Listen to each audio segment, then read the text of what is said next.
تو خواب میں آیت الکرسی پڑھنا شیطان کے شر سے محفوظ رہنے، بیماری دور ہونے، مال و دولت میں اضافہ ہونے، عزت و مرتبہ بلند ہونے،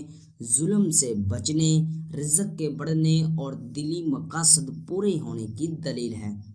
دشمن کے شر سے بچنے کے لیے آیت الکرسی پڑھنا دشمن پر فتح پانے، امن حاصل ہونے، بے فکر ہونے کی نشانی ہے۔ کسی جن یا بھوت کے ڈر سے یا جن یا بھوت کو دیکھ کر آیت الکرسی پڑھنا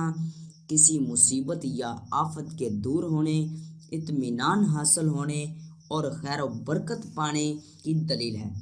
کسی خوف یا ڈر کے وقت آیت الکرسی پڑھنا برائی سے بچنے، امن پانے، دل کی مرادیں پوری ہونے،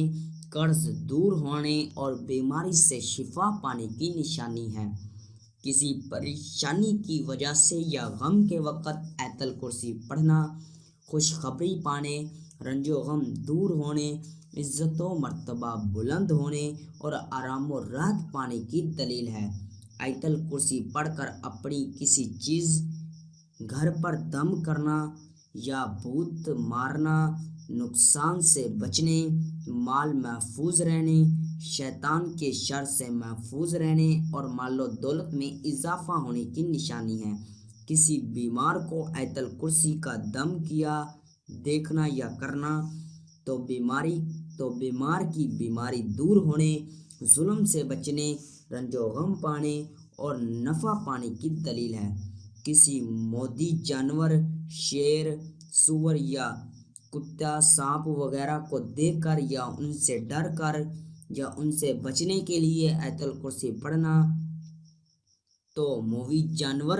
کے شر سے محفوظ رہنے، دشمن پر فتح حاصل ہونے، رنج و غم دور ہونے، بیماری سے شفا پانے اور امن پانے کی نشانی ہے۔ کسی حادثے کے موقع پر آیت الکرسی پڑھنا مال و دولت کے نقصان ہونے، آرام و راحت پانے،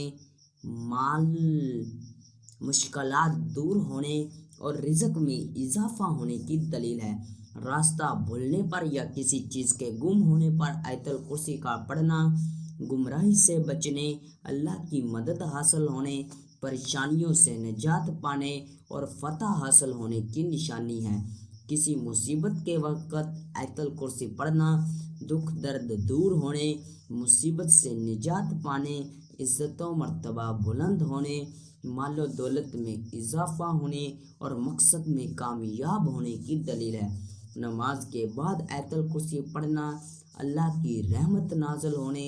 کاروبار وسیع ہونے، دلی مقاصد میں کامیاب ہونے، حج کرنے اور آخرت نیک ہونے کی نشانی ہے۔ ملتے ہیں کسی نئی ویڈیو میں، تب تک کے لیے اللہ